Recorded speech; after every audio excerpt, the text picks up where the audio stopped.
Our story. Part Sheba, you dropped your rock. Now that we were settled into our new building, the church kept growing. We owned the building now. We had multiple services. People were coming. Ministry was happening. It was an exciting season. But before I tell you about one of the challenges we faced with a neighbor, I need to tell you about a man named Jim Harris. He did not come to me as Pastor Jim Harris. He came simply as Jim. Jim and his wife Judy had moved to Salt Lake City because of his work.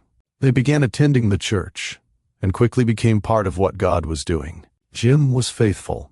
He was steady. He was supportive of me, supportive of Alison and our family, and supportive of the church. Before long, I asked him if he would be willing to be part of the leadership of the church.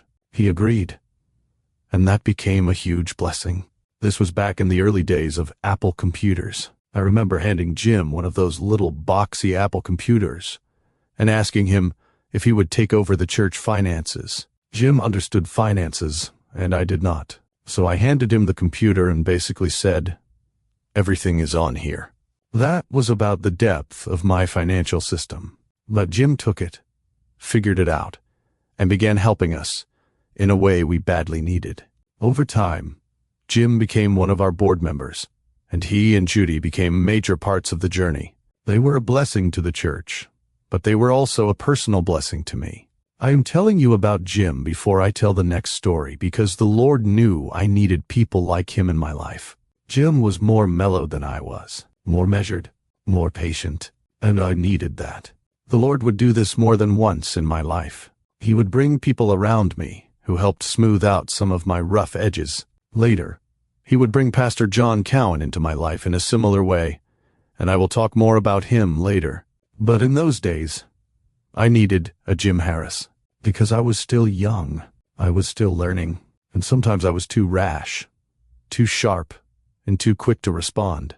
One of our neighbors near the church was not happy that we were there. He thought our church was too loud.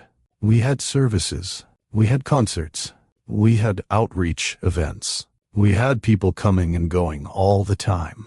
From our side, we did not think we were being unreasonable. We did not think we were that loud. Honestly, we probably thought we were no louder than a lawnmower, but he did not see it that way. Whenever we had a concert or an event, he would call the police. After a while, the police got to know us pretty well, and we actually became friends with them. But what I did not do very well was minister to that neighbor. That is hard for me to say, but it is true. One day, we were having baptisms outside with our baptism on wheels. People were excited. Families were gathered.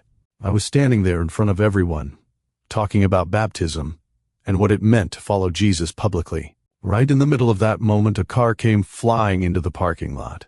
It was our neighbor. He got out of the car, and he had a rock in his hand. He walked straight up to me, right in front of everybody, and threw the rock down at my feet. Then he looked at me. Now, I had recently seen the movie Braveheart.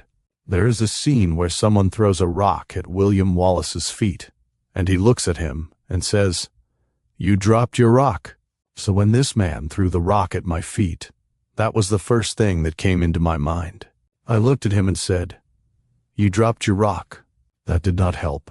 He got very angry. He said the children from our church had been throwing rocks over the fence and hitting his house. Later, some of the leaders and I went back to look at what he was talking about. From what we could tell, it did not seem physically possible for our kids to throw rocks that far and hit his house. But that was not really the point. The point was that he was angry, and I did not handle it the way I wish I had. I tell that story now with regret. At the time, I probably felt justified. I probably thought he was being unreasonable. I probably thought, we are just trying to serve Jesus and help people. Why is this man making things difficult? But later, I learned more of his story. His wife was sick, and the noise from the church, even though we were not doing things late at night, was disturbing her rest. That changed the way I saw it. He was not just an angry neighbor. He was a husband worried about his wife. He was frustrated.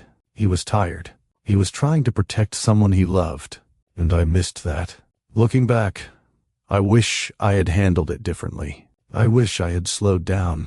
I wish I had listened better. I wish I had walked over to his house, sat with him, heard his concerns, and asked, "How can we be better neighbors to you?" That would have been more like Jesus, not just more like a pastor, more like a follower of Jesus. There are moments in this story that I look back on with joy, and there are moments I look back on with regret. This is one of the regretful ones.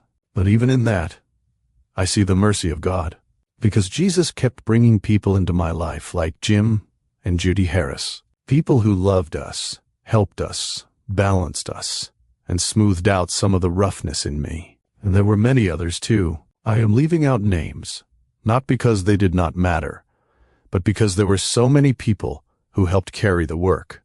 God was building his church, and at the same time he was still working on me. I wish I had loved that neighbor better. I wish I had seen his pain sooner. I wish I had understood that sometimes the person who looks like the problem may actually be someone carrying a burden you cannot see. I did not understand that as well then as I do now. But I am thankful Jesus was patient with me. And I am thankful he sent people like Jim and Judy to walk with us, help us, and remind me that ministry was never just about preaching to people. It was about learning to love them.